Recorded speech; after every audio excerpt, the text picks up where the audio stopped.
This video will cover how you can get this incredible Moonveil Samurai build.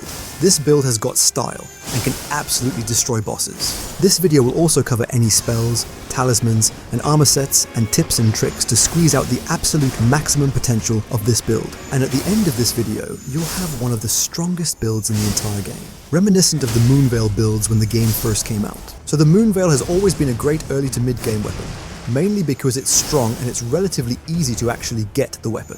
This build takes full advantage of Transient Moonlight, the Moonveil's unique weapon skill. When you hold down your weapon skill, you'll enter this stance. Now, you'll be able to press your light or heavy attacks to send these slicing waves either horizontally or vertically. These attacks have incredible stagger potential, allowing you to break enemy poise and set up for those juicy critical strikes. So how can we make this build even stronger? Well, you can use the Carrion Filigree Crest, which will reduce the FP cost of your skill by 25%. When you're spamming Transient Moonlight, every bit of FP save counts. It's the difference between getting off that final stagger-inducing hit and running dry at the worst possible moment. The Green Turtle Talisman is important early game, since you're going to be burning through stamina like there's no tomorrow. Now moving on to a mid to end game version of this build before we talk about the DLC build. For this level 100 build, we just have a few things that will change. First, we're going to grab an Uchigatana and put Frost on it. This way, we can dual wield both the Moonveil and the Frost Uchigatana and be able to proc Frost on enemies.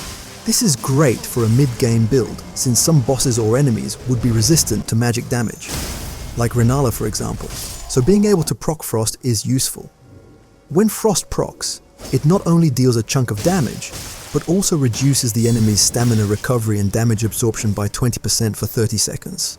This debuff is especially useful against bosses who seem to have infinite stamina sometimes. Or like I said, magic-resistant enemies where your weapon might deal less damage overall. The beauty of Frost is that it doesn't rely on any specific stat scaling, making it a flexible choice for a lot of builds.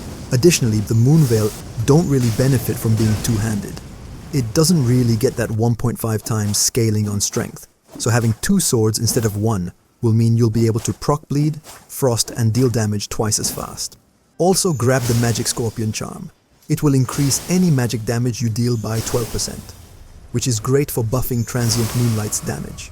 The Ronin set isn't the strongest armor in the world, mostly just for fashion, so you might want to use something like the Dragon Crest Great Shield Talisman to reduce physical damage taken by 20%, and the Bull Goat's Talisman to raise your poise by 33%. If you're much later in the game, you can also use Alexander's Shard to boost the damage of your weapon skill by 15%. The Moonveil also sets bleeding as a status effect build-up, which is also pretty great, especially if you're also using a Mimic, which means you'll be able to proc bleed fast, which is especially effective against bosses who might be resistant to magic. Now entering the DLC, we can get two talismans that can buff this build further. We can use Relana's cameo to increase the damage of Transient Moonlight by 45%. 45%, that's crazy. That's an increase of about 1,170 extra hit points. There's also the two-handed sword talisman, which will buff your attacks by 15% if you're two-handing the weapon. Now, at this point in the game, you don't really need to run a second-hand weapon, but two-handing the Moonveil would also not give you the greatest buff, so you could still get away with dual-wielding a second weapon of choice. In this case, I'm going to stick with the Cold Uchigatana. As for your attributes, at level 150, I have 50 on Vigor in order to have enough health to trade hits with this build.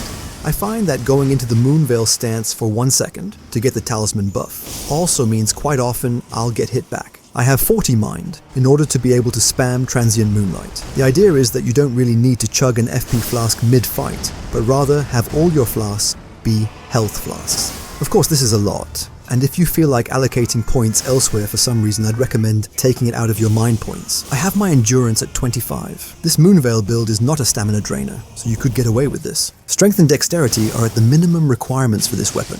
You don't really need anything more than this for these two. And finally, drop any remaining points into intelligence in order to boost the damage of your skill, since int will boost magic-based damage, and that's what you'll be dealing using Transient Moonlight. Faith and Arcane are not required for this build. Now check out this next video where I show 7 more samurai-themed builds. I'll see you guys there.